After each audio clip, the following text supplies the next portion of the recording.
Today, I am doing a LinkedIn Live with Tabbin Almond, who is the author of Bottling Up Trouble. Have you got a book you could just sort of wave at? I do happen to have a copy to hand. So there it is. There it is. Isn't that gorgeous? Brilliant. I'm very clever. I can even hold it straight. Really, really looking forward to this conversation, because I always ask people in these LinkedIn Live conversations with our 22 Business Book Award finalists why you wrote this book. And I just know that the answer to this one is actually really profound. So Tabbin, why did you write this book? Yeah, it's a bit of a passion project, I have to be honest. The book is about alcohol and the harm it does in businesses. And it's very personal for me, because I got into real difficulty with alcohol myself. I came from a family and an environment where alcohol was normal.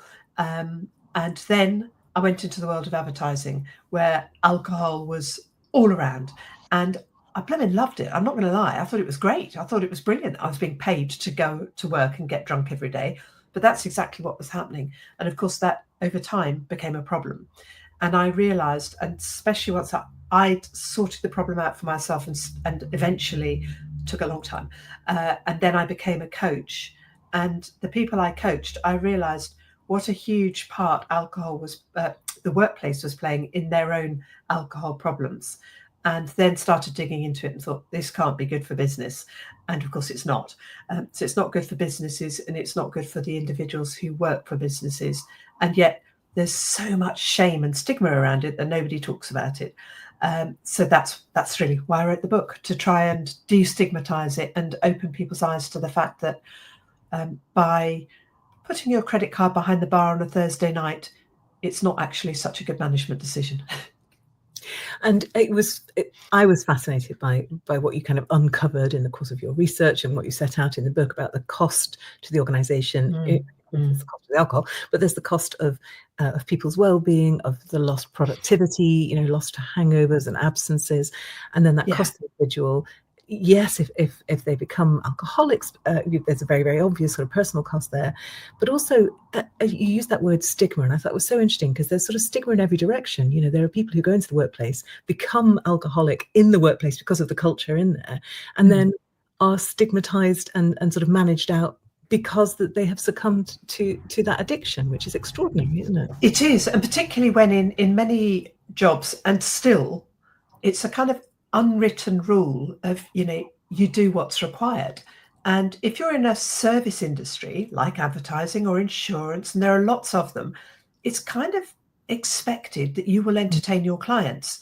And if you are the person that's saying, well, I won't drink because I don't actually drink, the person you're with, the client you're with, especially if they've got a little bit of a problem themselves, will feel a little bit of, oh, maybe I shouldn't be as well. They feel uncomfortable. That's not on. So would you please have a glass of wine, Tabbin? Now, that didn't happen to me, because I wasn't really in the industry by the time I got to grips with my problem. But it's very pervasive, that subtle pressure to just, be part of the team. And I've coached professional rugby players and actors and all sorts of people, where it's just kind of part of the way we do things. And if you don't drink, you're making everybody feel a bit uncomfortable.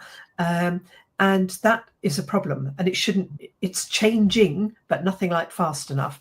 And there's still a huge cohort of people who have developed alcohol use disorder, fairly far along the spectrum of it, who are in difficulty and don't know how to get out of it, can't go to their employer, because actually in the UK, this isn't true elsewhere in the world, but in the UK, having an addiction to alcohol is not a protected characteristic under law. So you can actually be fired for having a problem with alcohol. You can't be fired for breaking your collarbone or getting cancer, but you can be fired for something else, which is not your fault, which is becoming dependent on alcohol. Compounds the insult, doesn't it? Extraordinary. Yeah, but even activity as well, isn't it? Because culturally, not everybody. Oh, absolutely. Yeah. I mean, I spoke to a lovely, very, very bright young girl who was training as a solicitor, but she said she knew that she would not be retained beyond the initial year. She was in one of the very big law firms, because they recruit, they take on more people that they need, and they retain those who are, inverted commas, best fit. And she knew, as a practicing Muslim, she was not best fit. Super bright girl, but she was basically felt excluded. She wasn't going to the pub with the decision maker over her career because she doesn't want to be in a pub. And it's absolutely fair enough. But there are lots of people who don't want to drink for all sorts of reasons, religious, health, cultural. They may just be fitness fanatics. There are all sorts of reasons. Should never, ever be made to feel ostracized in any way for it. But that still happens, unfortunately. So, yeah. We touched a little bit on why this matters. It matters for individuals, it matters for organizations, it matters for inclusion. But why do you think, I mean, this book, I feel, really matters because nobody's talking about this. Absolutely. I refer to it as the well-being blind spot.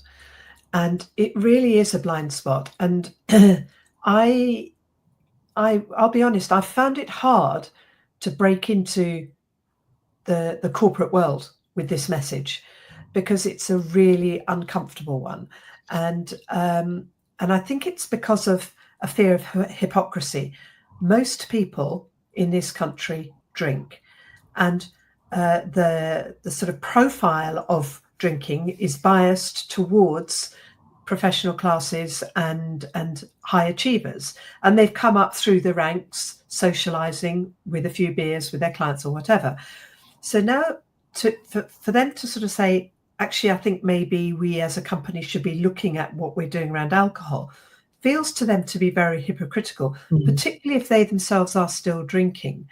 So I guess my appeal is particularly to people who are senior leaders who have maybe rethought their own relationship with alcohol and who are prepared to just put their head above the parapet a bit and say, do you know what, I had a problem, but I've changed it. Because it's really important that people sort of within companies and organizations feel safe, kind of inverted commas, outing themselves as being a bit uncomfortable with their relationship with alcohol, and could I maybe get some help? Companies all have, or not all, but most have some form of employee assistance program, and they kind of shove off all that responsibility onto the EAP. And I really don't think that's good enough, because the EAPs are usually being given very little money and will just deliver a few off-the-shelf packages. And the quality of help that's given to anybody who asks for it in relation to alcohol is lamentably poor, really, really poor. And generally, they'll just be sent to AA. Just go along, do your 90 meetings in 90 days. That doesn't work for everybody. Yeah, and also there's no point telling EAP to sort this out while still taking everybody to the pub on Thursday night or sending everybody a bottle of champagne. Yes, and there are some horror stories. Somebody who I worked with actually told me of a story where they were given a case of champagne. No, it was Chablis, actually, a case of Chablis as a thank you. They had a year end, needed to get the money in, and so there was a sort of, you guys chase up your clients, get the money in, and the person that gets the highest proportion of outstanding billings in will win a prize. The prize was a case of Chablis. Now, this individual was really struggling with alcohol at the time, and that case of Chablis undid 2 years of them being sober. Now, the agency knew nothing about that. Not necessarily their fault. They don't have to know that.